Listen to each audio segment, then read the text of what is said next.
In this video we are going to understand how to find the greatest of three numbers. So once we execute this, let's say we are giving the values 1, 2, 3. So amongst the three numbers, 3 is the greater one, and if I say num as 2, 1, 3, then also it says 3 as the greatest one. Let's execute it one more time and I say 3, 2, 1. So in this case also it says 3 is the greater one. So what is the logic used behind this is the similar logic that we have used earlier while comparing the smallest of three numbers. That means we have to compare the first number with the second number, and if the first number is greater than the second number, then we have to compare the first number with the third number also, and if that comes true, so num1 becomes greater, otherwise the third number becomes greater. To understand it better, this is basically what we are doing. Let's say we have n1 and I say 1, then we have n2, let's say 2, then we have n3, let's say 3, and we have a greater number, so this is another variable. So what we are doing is we are comparing the first number with the second number first. So let's say if n1 is greater than n2, that means in this case if 1 is greater than 2, which is false.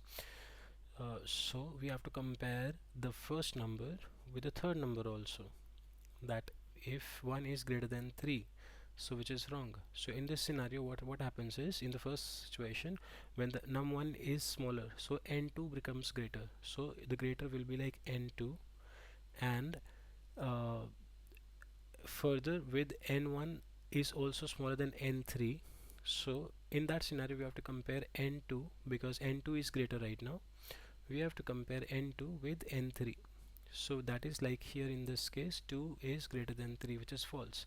So because this is false, so n3 becomes greater. So this is simple logic that we are applying.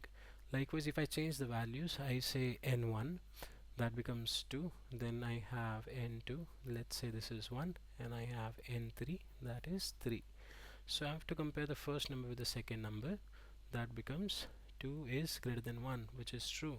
So in that scenario, firstly right now the greater number is n1, and after that I have to compare n1 with n3 also. That means 2 is greater than 3, which is false. So in that scenario 3 will be greater, so this value will be replaced by n3, and we will print this like n3 is greater amongst all. Likewise, in the third scenario what we had was, we have given like 3 and 2 and 1. So in this case again we are comparing if num1 greater than num2, which is true. Then we have to compare if this number is also greater than third number, which is 1. So again this is true, so this will become the greater number. So in this scenario n1 will become the greater number, and so we will print the result on the screen.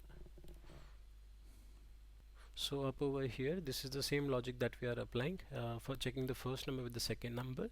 If it is greater, then we are comparing it with the third number also.